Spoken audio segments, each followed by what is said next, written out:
Why your job search is failing before it even begins. Hi there, I am Momo, and over the past decade, I have recruited globally for both tech startups in their hypergrowth phase and in more established, larger industrial organizations. So let's get to it. Why exactly is your job search failing before it begins? A lot of people fail in their job search not because they are unqualified or unlucky or because Mercury is in microwave. Uh, a lot of times it's because they begin before they are even ready. They send out applications before they have a couple of things in place. Now, as a recruiter, I have had the experience of being thrust into the job market. I have gone through unfortunate circumstances such as layoffs, company closures, having to resign from workplaces because of toxic managers or just toxic workplaces in general. So believe me, I not only know about this from the back end of being a recruiter, but also from the front end of being a job seeker. So one thing I'm going to tell you is that this girl is not going to be judging. When I was starting off my career as a recruiter, there's something that I noticed whenever I would look through applications. That is that there were a couple of people who would send in their resumes when their resumes are incomplete or not ready.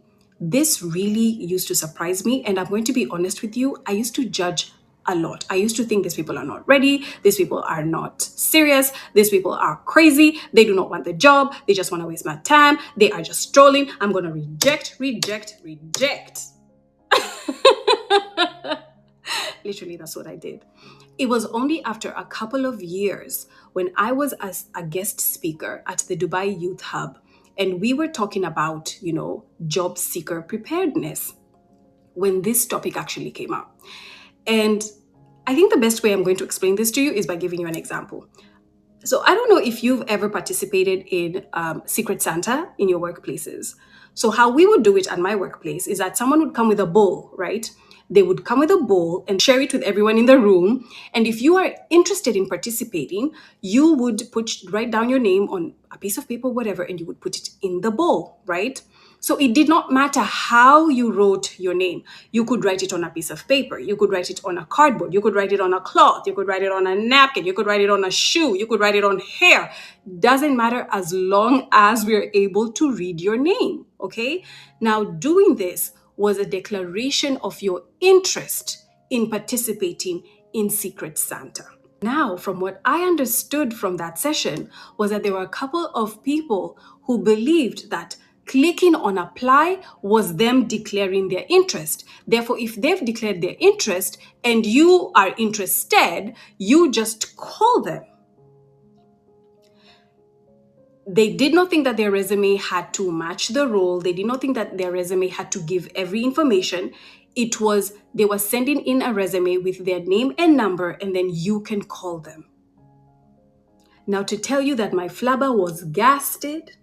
WTFs. What the hell? When I found this out, and I was like, wait a minute. That is not what it means. Clicking apply is your first impression. Your first impression does not just happen at the interview. At the interview, I'm able to see you for the first time. But your first impression comes from your resume, the one that I will see before I see you. So if you are wasting that opportunity, that first glance, that first impression, you are burning through your opportunities. Before you open a single job board, I want you to be very clear on what exactly you are looking for. Clarity is incredibly important, and clarity determines a lot. Clarity determines how you update your resume, how you update your LinkedIn, how you connect with other people or network with other people. Clarity also determines what type of job platforms you go to. So it is super, super important. Clarity is almost like building a house with, while using a blueprint, right? It gives you direction. And there is a huge difference between someone who says, I am looking for a job, any job, or I am looking for a job in marketing that focuses on events in this particular industry, in this particular, location, someone who's more specific and someone who's a whole more general, those two people are completely different. And this is a thing that you need to remember when you say that you are open to any job and you are out there just applying to any job. Anything means that you don't want to consider the requirements of that job, the day to day of that job. You are willing to work no matter what. So unless you are willing to go through that, you're willing to take any kind of pay, you are willing to work whatever hours, travel however long in order to get to your job. You don't care. You don't care. You just want something to put food on the table, then go right ahead and just apply to everything and anything. But if you have certain requirements, if you would like to work certain days and at least have a weekend off, you would at least like to get off of work at a certain time, you would at least like to get a certain type of pay, you would at least like to enjoy what you do, it's important that you are aware of what you're looking for, that you are clear, that you know what the job requirements are that you're looking for, that you are just clear on what you're looking for. That is super important. And this is how you define what you are actually looking for. These are the questions you need to answer before you do anything else. Question number 1. What role, title, or function am I targeting? And please be specific. Question number 2. What industry am I open to? And what industries am I not open to? Question 3. What level am I at? Would it be entry, mid, senior? And am I applying at the right level for my experience? Question 4. What is my location situation? Am I open to relocation, remote, hybrid, or on-site only? And the last question, what is my salary expectation? Now, you do not need to broadcast this, but you need to know your number before anyone asks. Having a resume and having a ready resume are two completely different things. There are people who have a document saved on their computer that was last updated 2 years ago. So even if you are still working that same job that you updated in your resume 2 years ago, that is still not a ready resume. This is what a ready resume means.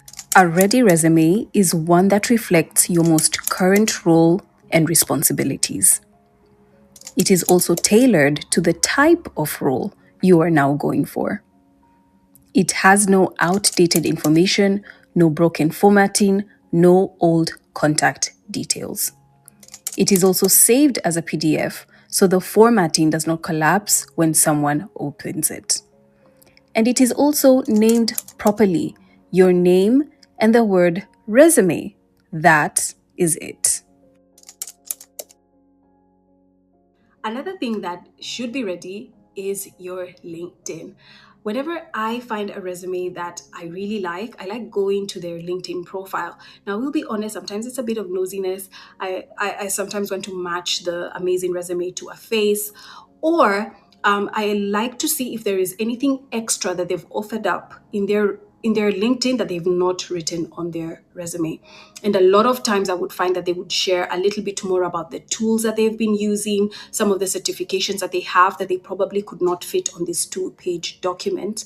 But it's always great to have your LinkedIn ready and updated and make sure that it matches your resume. So don't have a couple of things on there that and actually, it's quite okay if you have a couple of things on there that are not on your resume, but I usually find it a little bit weird when there are a couple of things on your resume that are not on your LinkedIn profile. But I usually just star that one down and I use it as a conversation point for when I do get to meet you face to face and I can ask you about those gaps. But hey, make sure you have a ready LinkedIn. That means that it is updated, it has a headline, and not only for for the person who is looking at your resume.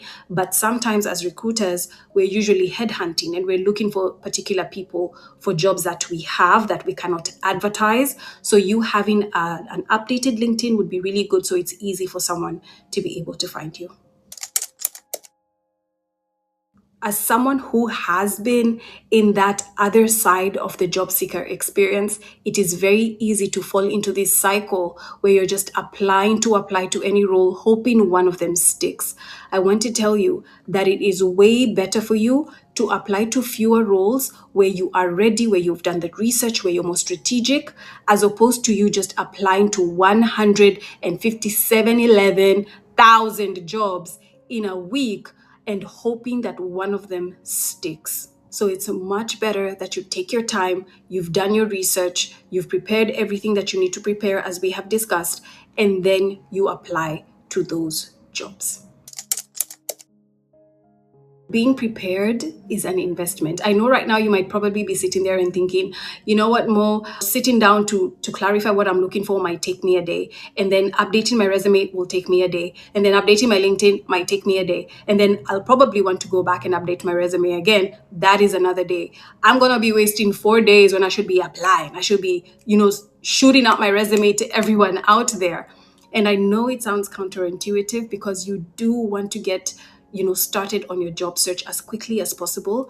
But I am telling you, if you are able to just sit down, sit back, prepare yourself before you launch, you will be way further ahead than someone who just started applying to every single job they just saw in front of them without being prepared. Thank you so much for joining me. It was amazing. On our next video, we're actually going to be going much deeper on what a good CV looks like, what an updated LinkedIn looks like. So stay tuned for that. If you have any questions or any comments, please drop them in the comment section below. Wishing you an absolutely lovely, lovely day.